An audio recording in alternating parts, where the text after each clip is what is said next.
La Oumma de YouTube, que la paix soit sur vous. La perversion narcissique. Il y a de plus en plus de personnes qui se plaignent d'être en relation avec des pervers narcissiques. C'est même devenu un terme à la mode. Qu'en est-il réellement? Comment savoir si on est réellement en relation avec un pervers narcissique? Que faire si c'est le cas? C'est ce que je vous propose de découvrir dans cette vidéo. Restez avec moi.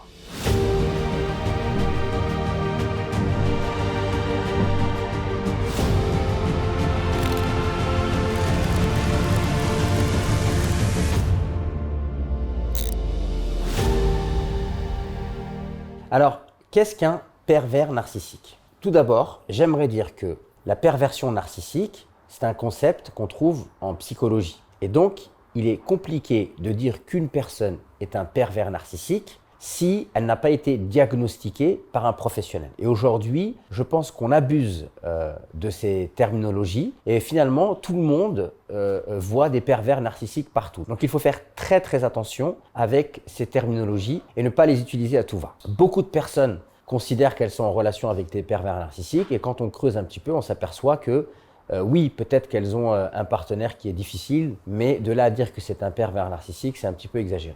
Un pervers narcissique, c'est une personne qui a un déficit dans l'estime d'elle-même, qui ne se sent pas du tout valorisée. Et pour pouvoir se valoriser, elle a tendance à vouloir rabaisser les autres. Le pervers narcissique va donc manipuler autrui, il va souffler le chaud et le froid. Et son objectif, en fait, c'est de manipuler les autres pour qu'ils soient à son service. Il peut même parfois avoir une forme de charisme. Et donc, il va savoir repérer les personnes qu'il va pouvoir manipuler pour pouvoir les mettre à son service et finalement valoriser sa personne. Alors, on peut identifier un pervers narcissique par plusieurs signes. Une personne qui a une communication floue, parce qu'en en fait, il veut volontairement rester ambigu pour pouvoir semer la confusion et le doute chez autrui. C'est une personne qui peut utiliser le mensonge. C'est une personne qui a une grande facilité à dire tout et son contraire. Il change facilement d'opinion en fonction de ses intérêts. C'est une personne qui peut éprouver de la jalousie, qui peut facilement raconter des mensonges même sur autrui ou sur lui-même pour se mettre en valeur. Le pervers narcissique est dans l'incapacité de reconnaître ses torts et même de reconnaître qu'il ait pu faire du mal à autrui. Le pervers narcissique n'assume pas la responsabilité de ses actes. Le pervers narcissique ne fait pas du tout preuve d'empathie, c'est-à-dire qu'il ne prend pas en compte et il est dans l'incapacité de reconnaître les besoins et les ressentis d'autrui. Un autre signe, c'est qu'il est perpétuellement dans une quête de reconnaissance et de succès. Parce que c'est comme ça qu'il se valorise. Rappelez-vous, je vous ai dit qu'il était en déficit en termes d'estime de soi. Il peut avoir plusieurs visages. Il peut être très doux, puis très violent, très heureux, puis très triste. Donc il passe comme ça d'un aspect à un autre de manière très violente comme ça.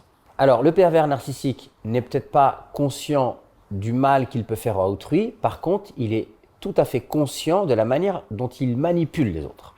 Donc maintenant, une personne qui vit avec un pervers narcissique, il y a aussi quelques signes qu'elle peut identifier. C'est-à-dire que l'autre la met constamment dans la culpabilité. Donc la personne commence à ressentir un fort sentiment de culpabilité. La personne se sent aussi dévalorisée et elle est constamment sous les critiques. Elle ressent énormément de critiques.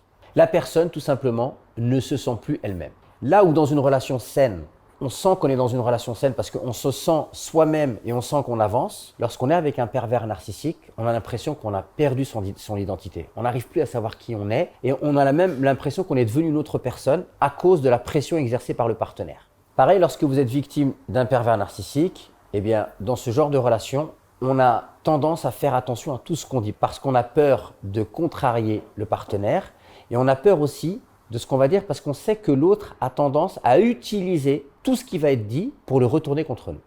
Alors ce que j'aimerais dire, et c'est un point extrêmement important, c'est un point essentiel de cette vidéo, c'est que le pervers narcissique qui a vocation à manipuler autrui, à le mettre à son service, ne peut pas manipuler tout le monde. Et je sais que c'est dur à entendre, et c'est pour ça qu'il y a certaines personnes qui disent que le pervers narcissique dans l'absolu n'existe pas. C'est qu'en fait, le pervers narcissique ne peut manipuler que ceux qui sont manipulables. Et le pervers narcissique va se diriger vers les personnes dont il sent qu'il peut prendre le contrôle.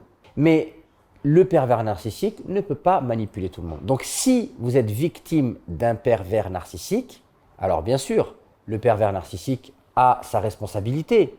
et il commet une injustice et il devra en répondre devant Allah subhanahu wa ta'ala. Mais c'est également le signe pour vous que dans votre personnalité, vous devez faire un travail spirituel et psychologique pour vous renforcer afin de vous préserver de ce genre de personnes. Car il y a des personnes, malheureusement, qui ont une relation par exemple de couple, qui tombent avec un pervers narcissique, qui arrivent à en sortir et qui après retombent avec un autre pervers narcissique. Et quand on s'aperçoit des relations qu'ils vont avoir avec leurs parents, il y a aussi de la perversion narcissique. Donc ça veut dire qu'ils sont dans une espèce de dynamique, de cercle vicieux qu'il faut absolument briser. Alors maintenant tout de suite, que faire lorsqu'on est victime d'un pervers narcissique? La première chose à faire, c'est qu'il faut absolument sortir de l'isolement. Lorsque quelqu'un souhaite vous manipuler, vous contrôler, il a tendance à vous mettre dans une espèce de bulle. Donc il faut absolument casser ça. Vous avez forcément une famille, des amis. Vous pouvez aussi chercher à avoir des activités en dehors du foyer parce que quand vous allez sortir de cet isolement, vous allez pouvoir avoir un autre son de cloche, voir d'autres personnes et finalement avoir une espèce de comparatif entre les relations que vous pouvez tisser avec des gens sains et la relation que vous avez avec ce pervers narcissique. La deuxième chose, c'est qu'il faut absolument vous faire confiance. C'est-à-dire que le pervers narcissique crée une espèce de confusion émotionnelle au point que la personne perd totalement confiance en elle, en ses déductions, en ses analyses, en ses réflexions, en sa manière de voir certaines situations. Vous devez absolument vous faire confiance et ça, c'est un combat intérieur. Si vous êtes persuadé qu'il y a eu un mensonge, ne laissez pas passer en fait. J'ai déjà discuté avec des gens qui avaient été victimes de pervers narcissiques et ils me disent c'est incroyable la manière avec laquelle j'étais persuadé d'une chose. Je l'avais vu de mes propres yeux et après une séance de manipulation par mon conjoint ou ma conjointe, j'avais plus du tout confiance en ce que j'avais vu, voire même je me persuadais du contraire. Alors la troisième chose, c'est que je vous invite à consulter un thérapeute si nécessaire. Alors parfois, vous avez des amis qui sont proches, qui peuvent vous aider à sortir d'une relation toxique. Mais parfois, vous êtes obligé de consulter. Donc n'hésitez surtout pas à consulter, barakallahu fikum, à consulter des professionnels qui connaissent ce genre de relations et qui vont avoir les clés pour pouvoir vous aider à sortir et à briser cette relation toxique pour vous.